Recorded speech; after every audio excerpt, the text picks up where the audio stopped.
Hey guys, welcome to another episode of On Air with Owen. Delighted to have you here today, and I'm joined by the fantastic Susie Mathieson. Susie's based over in Germany, and she's a sales trainer and coach, and the founder of the Small Stuff. And joins me today to talk about what I think is a fascinating topic. We're going to be exploring the psychology around communication and the role that plays in the sales process, with a particular view on telephone-based sales, early stage conversations, pipeline building, and I guess to some degree building relationships with people later in the sales process over the phone as well. So an exciting topic. Susie, first and foremost, thank you for joining us, and how are you? I'm great, thank you. Thanks so much for having me today. Real delight to have you here with us, and really excited about the topic. Genuinely, I think it's a really interesting one. Before we dive straight into the topic, we always like to give our guests 2 minutes. 2 minutes, tell us who's Susie, tell us about the Small Stuff and what you do. Yeah, happy to. I'm Susie Mathieson, and as you can probably hear from my accent, I'm British originally, but I've been living in Germany for 9 years now. And I've been working my whole life in sales. I've gone through everything from telesales to account management to field sales. And then latterly, also managing sales teams. That was a bit of German that slipped in there. So 2 years ago, I decided that actually it'd be really great to set up my own business, which is called The Small Stuff, because my passion is helping people. And I feel that the knowledge that I built in all of those sales roles that I had, and this love for just helping people hit their figures, was the ideal opportunity for me to set up The Small Stuff. And the reason I called it that is because I really think often it's just small things we have to concentrate on. There aren't really bad salespeople out there. It's more about tweaking those little bits and pieces. So that's where the name comes from. And I've been going for 2 years now and absolutely loving it.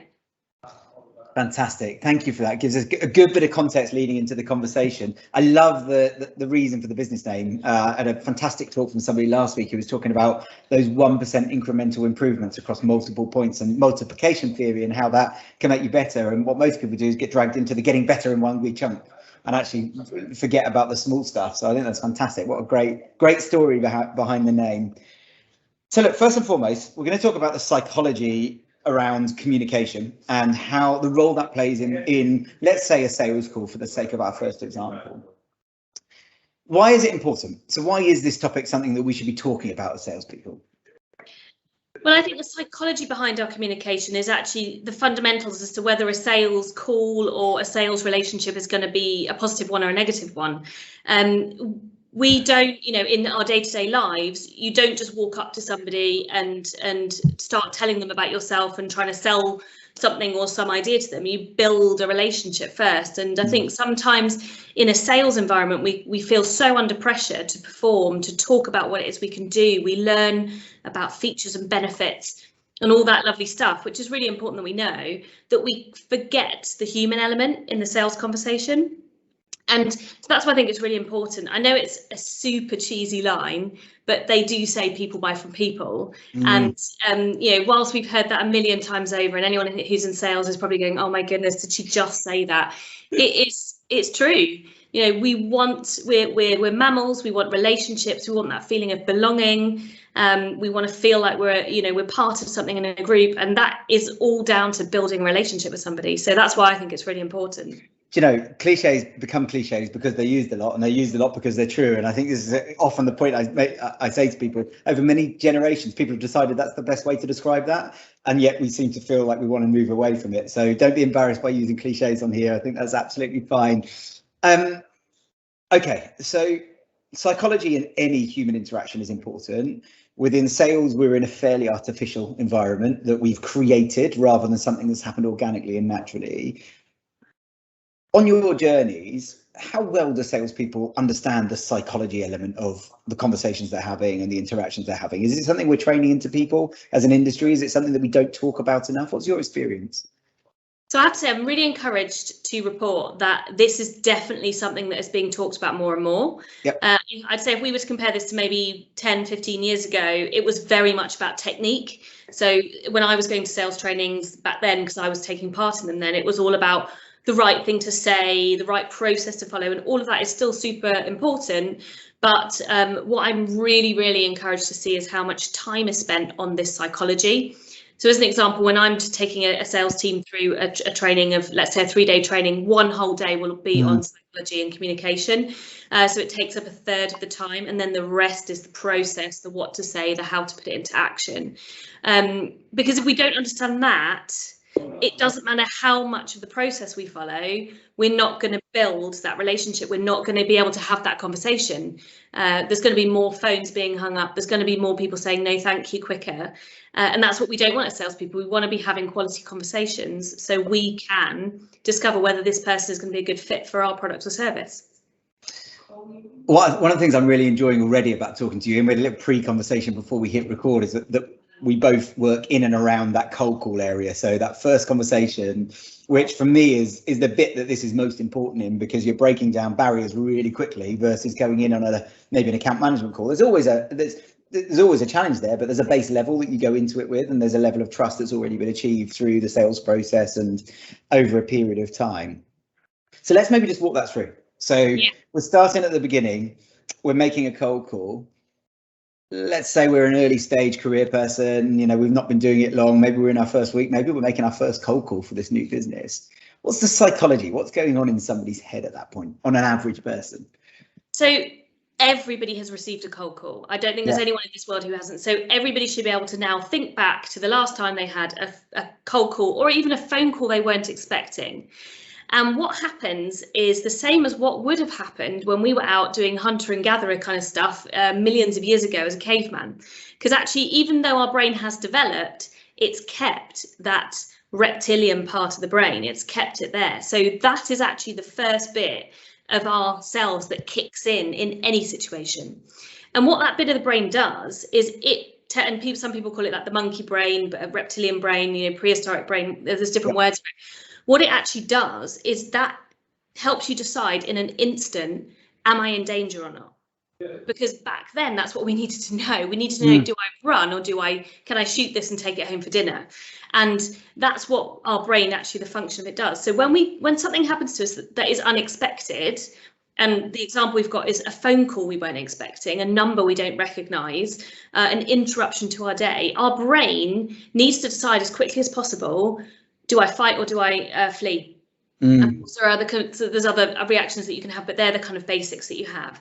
And it does that based on what experiences have I had in the past. So if you're somebody who receives a lot of cold calls, or a lot of, as we're seeing in the modern day times, a lot of direct messages via social media, then you might be more adverse to that than somebody who perhaps only gets one every few months. But the brain will decide on what's going to go on. So it's really important that the first few seconds when you're making that call, that you're letting the person know that I'm not a threat, you're not in danger. And that's the thing that we often can forget when we're making the phone call, is we go straight into the spiel. Who am I? What am I selling? What am I doing? What company am I from? And I think it was Benjamin Dennehy, he was on one of your guests on a podcast recently. He said, no one cares. No one cares about that. What they care about is, what's going on for me? Am I safe in our prehistoric brain? So what we need to do is we need to figure out, how can we come across to make the other person feel safe? Yeah. So I'll just give you a couple of tips there. So, the biggest thing for me is being genuine. So if you're not a happy, smiley, cheery person, I am, luckily, then if you try and be a happy, smiley, cheery person, it will just sound really fake. If you're more of a kind of a quiet speaker, you're more relaxed in that, then embrace that part of you and embrace that part of your voice and the tone that you use, because then it'll feel more authentic and genuine. I mean, these are, again, words that are bandied around a lot at the moment. But the more comfortable you feel making the call, the more comfortable you're going to make the other person feel. Yeah. It's interesting, isn't it? Because we talk about things like body language and standing up, and I think you can sense as a potential buyer receiving a cold call whether that person is confident or not. You can sense what level of confidence they have. You can sense, or you believe you can sense, whether they're too confident and they're actually verging on arrogant. You can make a judgment in just a few seconds of whether you trust somebody based on their tone of voice, based on the way that they come across. But we forget about that as sellers, don't we? We forget about the fact that people are making those judgment calls totally subconsciously, in a matter of seconds. I mean, depends on who you read, whose book you read, but somewhere between 5 and 10 seconds. I think 7 seconds is kind of the average. And if you went with Chris Voss, that's what he'd be saying. But the point here is that these are really quick snap judgments we're making on prior experiences. And you use the word authentic there, which fascinates me because, okay, people are using it a lot, but it's about being who you are, because the moment you're faking something, actually it's very hard to connect with as a buyer. And I think that we have an inbuilt mechanism to spot that, don't we? Absolutely. We have a BS detector. And no need to short around here, you're fine. Yeah. So never know, my parents might be watching, so I better be careful. So we have that, don't we? We have this built-in detector as to whether this person is genuine or not, and that is all based on gut feel. Gut is linked to the brain, as lots of people say, so it's all based on that kind of prehistoric reaction that we would have to a situation, and it's so true. And I used to say, when I used to hire sales reps, is I don't want robots, I want people. There is a time and a place for scripts. Absolutely believe in them to be a basis, but you don't always have to use them, and some people never use them, and that's absolutely fine.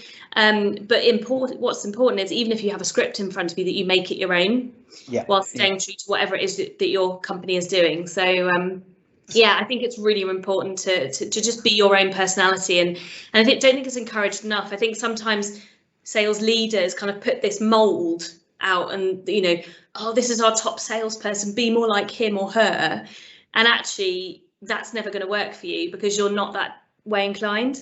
You have to be a better version of yourself. Exactly. And one of my jobs I saw as a sales leader before becoming a sales trainer was helping people figure that out.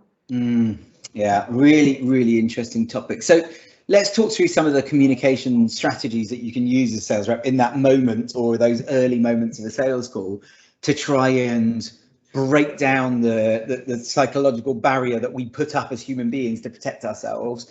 Because in order to get from that beginning of the call to the point at which we say yes to something, whatever that might be, a demo, a meeting, maybe give them my credit card details, you just don't know, depending on what you're selling, there's got to be a fairly big psychological shift and journey across the course of that conversation. What are the sorts of things that you would advise people to be trying and doing and looking to achieve early on in that conversation? So there's a few ways of approaching it. So one of the first, and maybe the most obvious ones, which I've seen work really nicely, is to acknowledge the fact that you're interrupting. So saying something along the lines of, I appreciate you weren't expecting my call today. So that you're actually showing that that you've just interrupted their day, or I understand I've just interrupted your day. Those things are really good. As long as they're said with genuine kind of empathy behind them, then that's really important. If it sounds like it's being read off a script, you can forget it. So that's a really good starting point. Other things, and I know that some of your other guests have talked about these as well, is to say something unexpected, which makes you just stop, reassess, and have to think about it, right? Because what we often do in a sales call in those first few seconds is we basically try and summarize everything that we do, or what our product can do, or something like that, and we kind of offer it to them as this completed thing that we're giving them. But the thing with that is that it's very easy for somebody then to just to say no, because you've said, are you interested in this? And they say, no, goodbye. Most people are polite, we don't get that many people who hang up the phone, but I know it happens. But if you give them something straight away, they will take the easy way out and they'll just say no. So avoiding that is really important. If you try not to kind of say, I don't know, I'm selling house insurance today, would that be of interest to you? Right? No, right, bang, phone's down, right? You want to find out something about what house insurance means to them, or, whether they're concerned about security in their area or something like that. Okay, so that's another kind of tip, is to don't give them something that they can immediately turn down. We talked about the disruptive one a little bit there, catch their attention, being upfront and saying, look, I'm calling on the off chance you might fancy a chat. I'm a cold caller. Would you have a couple of minutes for me? And just being honest, that can work. You're giving them the out. And I know you've had previous conversations about that as well, so we won't go into that today. But and then some of the other ones are around the finding the what's in it for me. I feel like I'm just hitting these cliches out today, but what is it that's going to be of interest to them that could pique their interest? Now, the only way you can really start to do that is if you've actually researched the company, the person, what they're doing, you know, trying to make a bit of a guess as to what would be important. But that's also a really, really good one, I think, is to say, look, you know, I've made it my mission, you know, hi, I'm Susie, I'm calling from ABC Company. I've made it my mission to find people who I can help in the world of making their houses more secure. I'd be really interested in having a conversation with you and understanding how you currently see that your house is secure at night, you know, if I'm saying an alarm system or something. So that can also be a really good way of doing it, you know, some kind of passion that comes behind it. I've just spoken for ages, Owen, so that's the idea. That's the idea. We want to pull ideas out of your brain, so it's fantastic. And look, you know, that's a really good line. I've made it my mission. Again, what it does is it brings it down to the human element.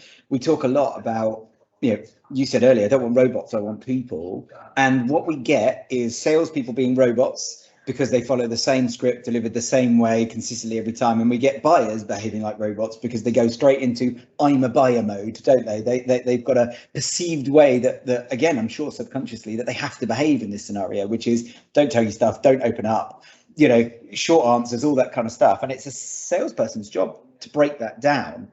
In my experience, the way you do that is to be more human than other salespeople. Don't behave like the other salespeople that they're talking to, because then the alerts and the triggers don't go off, the alarms don't go off, they become more comfortable. So even down to making it more relevant or making it more personal, it just shifts the mentality away from I'm being this rigid buyer or rejecter, depending on how you look at it, and I can't behave outside of this box. And what we get is buyers doing things we wouldn't expect, being human, right? Exactly. And I think one of the really good ways to do it is to call it. One of the kind of the sentences that you can use is, I get the feeling that. And by doing that, it's not very confrontational, but it's asking for an honest response. So I get the feeling that, or I'm sensing a bit of skepticism. May I ask what I could do to ease that for you? You know, just something quite upfront, quite honest, but gently asked. That can also help as well to get them to open up, because we do pick up on it. You know, when we're calling people, we do know how they're feeling. We can tell if someone wants to speak to us or not. You can just tell.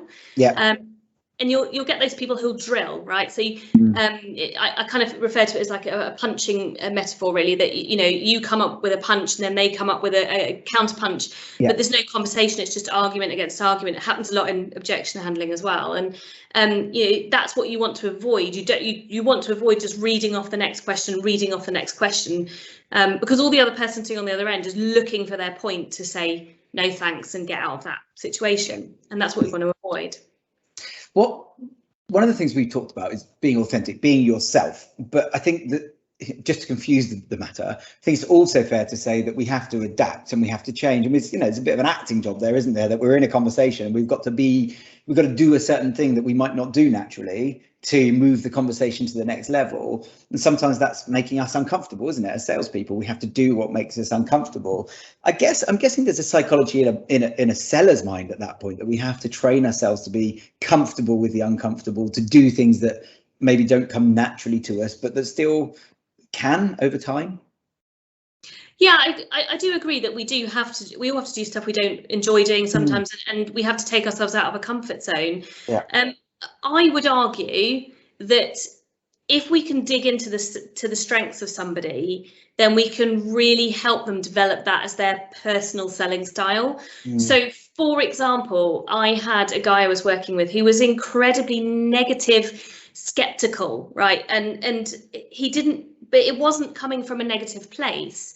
Basically, where he was coming from was, I don't want my customers to be disappointed. So he'd obviously had a lot of experiences where the customer had been sold something. He'd maybe been the technical guy or had more of a technical role, and then had to disappoint the customer by saying, oh no, that's not possible to do here, or it doesn't quite work like that. And so what we worked on with him was, well, actually, this is why you're a customer's best friend, because you're not going to sell them something that you don't feel you can sell them. Like, you're just not going to do it. That's you.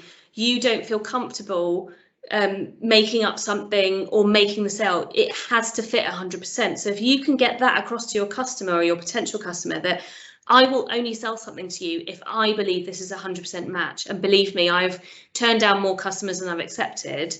Suddenly you feel like that guy is going to take his time to get to know you, and you feel like you're going to get a genuine response, or it's going to be a genuine match if it is one, and that he's going to say to you, do you know what, this is not going to work. And I think that's kind of where I always try and go when I'm training people, is find those strengths and let's turn them into a sales strength. Yeah, it's interesting. I'm going to challenge your point there, but not because I disagree, but because I think it's an interesting conversation, because I know there'll be people who listen that do. How does that salesperson hit their quota? So it's a really interesting concept, isn't it? That we're there to find a fit, but also as salespeople, we've got to carry a number. We've got to earn our seat. Sometimes those things don't go together. We can speak to 20 people in a row that technically we can not be sure if it's a good fit on, but we've got this quota hanging over our head, and that drives a human behavior, doesn't it? Which is, I've got to hit a quota, and therefore I've got to compromise somewhere, versus you might get lucky. Sometimes you speak to 20 people who's absolutely right for it, and you can go into it with confidence, and those two things can slide alongside each other very nicely. And I'm just wondering about if you happen to be in that scenario where you're missing quota, coming to quarter end, all that pressure comes, and you've got those ethical standards, which I admire, that you carry with you all day, every day.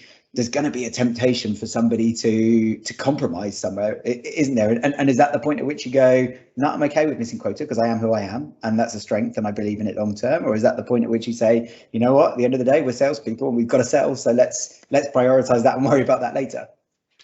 So I think there's two things that I would probably respond to that. First of all, you have to have the confidence that you do have a good product, and you do have something that is sellable, and you've got a big enough market. Because if you don't have that, then that's not a sales skills problem, that's a market problem, or that could just be a bad fit, right? But so you've got to have that confidence. And the second thing is that reverse psychology can help. So actually, by being upfront and honest and saying, I don't know if you're going to be a fit for this. I don't know. I'm not convinced we have got something that we can sell you, but I'd jolly well like to find out. That can actually help build the relationship. And just depending what it is that you're selling, that can actually, if you feel like you're missing out on something as the potential client, right? So, well, hang on, I want to know. I want to make that decision if it's for me or not you. And so that can really actually be a helpful pointer as well, or a helpful trait.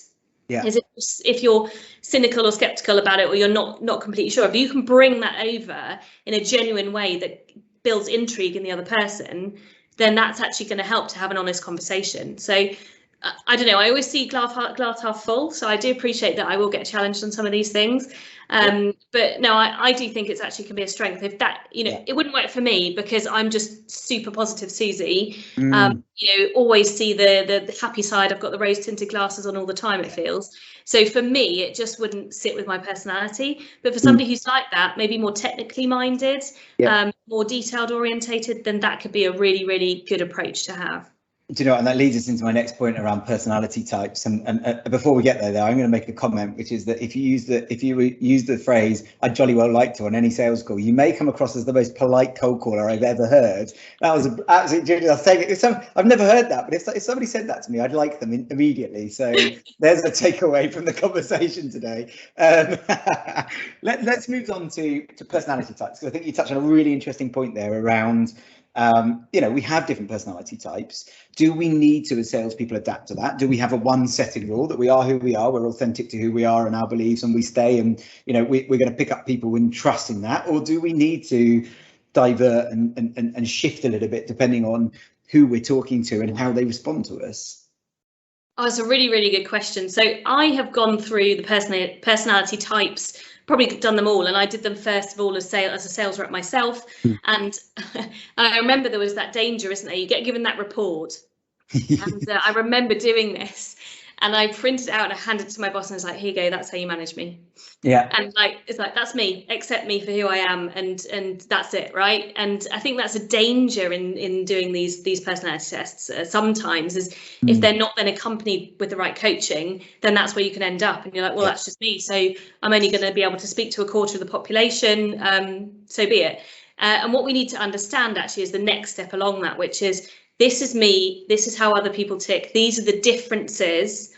And this is where I might need to flex my style in order to be able to communicate with this other personality type. And often we kind of get put into 4 boxes. They like to use colours. Some of the tests that I use in some of my work are just split into 4 colours. But you're never just one colour. You're a mixture of all four of them. You've just got a stronger preference. Yeah. So that really does mean that you are able to flex and move within those colours. And I think, you know, the question about, you know, what do we do when we're calling somebody or when we're talking to somebody we don't know, we've kind of got no idea what type of personality they are. And there's lots of people out there who will tell you that you can research them.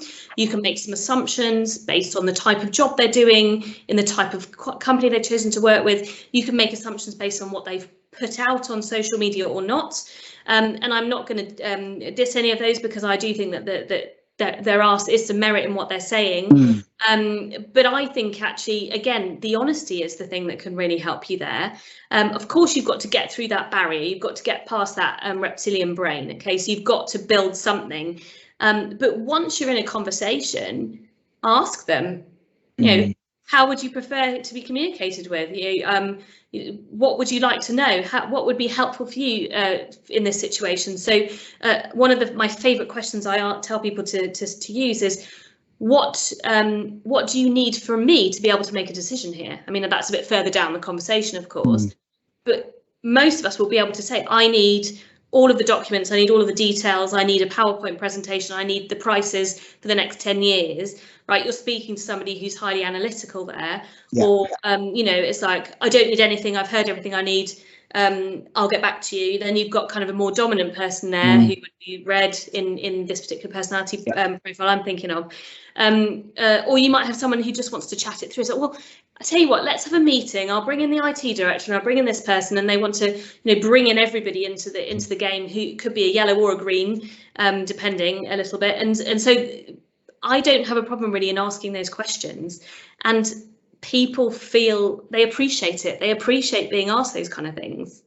So I think that was kind of roundabout way of answering. Yeah, no, it's great. And I think what I'm trying to get, it's good because I can land a question and I know you're going to think about it and talk around it, and that's what we want. That's why you're here, is to share your ideas and your expertise. I think one of the things that comes to mind is the notion of mirroring, and you go back to sort of old-fashioned sales training, and look, some of that stuff has carried through to today, and other bits definitely haven't.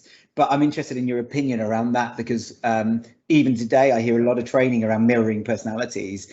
You've made a really good point around being authentic, being yourself, but yet we can't do that and mirror all the time. There are times when we can flex a little bit, but there's times where we go, like you say, if I'm going to be bubbly, enthusiastic, but that's not natural to me, am I prepared to achieve mirroring for the sake of becoming inauthentic, or am I staying with my authenticity, but going to be different to the person I'm talking to, and accept that we can try and move past the fact that I'm not them and I'm not trying to be them? Have you got a take on that? I think it's going back to this kind of open conversation of, what do you need from me? You know, how can I help you make this decision? How can I help you? What would you like to hear? You know, what would you like me to tell you about here? Of course, we've done I'm making the assumption now we're further down the conversation. And I do think, you know, sometimes you do just have to acknowledge that you're not going to be best of friends. Yeah. But just because you're not going to kind of get on and go down the pub together, it doesn't mean that you can't have a mutual respect for each other. So again, for me, it's about calling it quickly. Like, I get the feeling I'm talking too much. Tell me, what are your thoughts about what I've said so much at the moment, right? So the bubbly yellows, like I am, as you could probably guess, right? We sometimes have to stop ourselves, but being honest and saying, I just get the impression I've said enough now. Please talk and tell me what you think about this. That's going to be appreciated, even from somebody who's not going to want to talk much. They say, no, carry on, I'm fine, I've got it. Or actually, I've heard enough. You know, so giving the other person an opportunity to kind of to answer, I guess, is my answer. I think there's a really good takeaway there that you've touched on 2 or 3 times now, which is that line around, I get the feeling that, I get the feeling you get a lot of sales calls, you know, and again, pulling people towards that comfort level is a really simple thing that you could probably put out on every sales call, and it would have a positive impact on that sales call at some stage. Because even if they don't, they're going to think, oh, they're looking out for me, they're caring about me, there's some kind of awareness, and that builds trust, and it's not all about me as a salesperson, but it's about us in this conversation. So I think that's fascinating. And look, I think, you know, as we move into a world where we're doing more and more of this kind of selling. You know, face-to-face selling has changed over the last 2 years for obvious reasons. You know, most people are virtually selling. And I'm guessing that whether it's by phone or indeed whether it's by email or LinkedIn messages or now video prospecting, all of these communication cues are created in one way or shape or form, whether it's the written word, the spoken word, the visual. You know, we've got all of these communication cues. So it's something that sales reps should take really seriously. And I guess what my question to you would be around, in a world where we're selling 100% virtually for some people, how much development and time should I be putting into understanding the psychology of my buyers, what they're going through, and where do I start with that if I've maybe not done it before? Oh, really, really good question. So first of all, I just have to kind of add in, I think there is a massive opportunity in the world that we have got to know in the last couple of years. The virtual sales call is a really, really great addition to our portfolio, really. Yeah. And it can really help with breaking the ice at the beginning of a conversation. So, you know, I don't think we've got enough time to talk about that today, but, you know, something to really say to telesales reps is, do you have an opportunity maybe to go into that world a bit more and move some of those conversations onto a video call? Oh, I see. So actually in the call, getting them on, say, do you want to jump on a video instead so I can see your face? Yeah, that's kind of a little bit of, maybe that's for another conversation at some point, but I think that's a real opportunity that we have to help with that. And then suddenly you haven't just got the verbal cues, you've got those visual cues. You can see, at least from here upwards, you can see hands moving, you can see eyes moving, you can see smiles, frowns, questions. You know, you can see all of that far quicker, and you can pick up on it even faster. I like it. So yeah, so I think there's a few things that you can do if you're just starting out and you want to understand it. And one of the things that I'm a massive believer in is listen to your calls. So if you're making calls, then listening back to them you won't even need a coach. You will probably pick up on the points where you missed something, or where you just pushed on with questioning and the person didn't come with you, for example. You know, something you don't need a coach to sit there and tell you that. That's something we can hear, which we don't necessarily hear when we're in our own call and in our own head and so focused on what we're going to do. I think another thing that you can do is you can take some personality tests. So there are loads out there. There are tons. I'm not going to name them all because I'll be here for another hour, but you speak to your manager. Most large corporations have got access to some kind of personality test or somebody who can do that for them. It's a really, really fun thing to do as a team. So I would say, if you've got the opportunities as a team, do a personality test. You can have some playing around with the colours, understanding people's preferences. And once they kind of get put in front of you, suddenly this aha moment happens, like, oh, right, yeah, that's why I don't get on with that person so well, or that's why we're best buddies. And you can really understand it that way. And otherwise, I'm just trying to think if there are loads of books out there. There's loads of books on disc on different types of personalities. I have to say my favourite book at the moment is How Good Humans Sell by Catherine Brown. Yeah, it's a really short read, and I'm not really sure if I'm allowed to promote things. It's not mine, so yeah. And she's really gone into the mindset behind sales and how good people can be good salespeople. So a little bit like we were talking about that ethical situation. You know, she really encourages the fact that there is more to sales than this kind of sleazy kind of dirtbag image that we had probably from the 70s and 80s. And it's a really good book, and it gives some really practical tips as to how to build that communication with your customers. So that would probably be my top tip if you want to have a read. Thank you. And that was How Good People Sell, Catherine Brown, was it? How Good Humans Sell by Catherine Brown. Yeah. Brilliant. Thank you. That's another good takeaway for people. I've really enjoyed talking to you. I think it's a fantastic topic, and it's one that you could just keep diving into and questioning more and more. Obviously, this is a passion of yours, and it's something that you've got a lot of great ideas around. Question for you: Who do you like to work with? Who should be getting in touch with you, and who can you help? And how can they do that? I absolutely love working with sales teams. My particular passion is probably the telephone sales team. So whether you're a telephone account manager, a telesales team, that's kind of where I really find a lot of joy with working with those people, but I do work with small business owners as well, and leaders as well. So I do kind of have a broad portfolio. The best place to find me is on LinkedIn. So I'm Susie Mathieson on LinkedIn, and of course I do have a website which is thesmallstuff.de, because I'm based in Germany, and there you can find all my contact details, book a free Calendly slot with me. Happy to talk to anybody. And I'm assuming your client base is not just in Germany, but is Europe-wide, depending on where people are based, and everything's done virtually so easily nowadays. That's right. Yeah. So I do speak fluent German. So a lot of British companies or American companies take me on to help train their German teams. But I'm also hopefully proving that I can speak English very well. So yeah, anywhere that needs English or German sales training virtually, and when travel's a bit easier, then travel as well, no problem. Fantastic. Yeah, you did slip one German word in there in the middle, as you pointed out, was very, very, very well masked, but we noticed it. Susie, thank you ever so much for joining us today. I've really enjoyed talking to you, and really appreciate you taking the time to come on the show. Thanks, Owen. Thank you.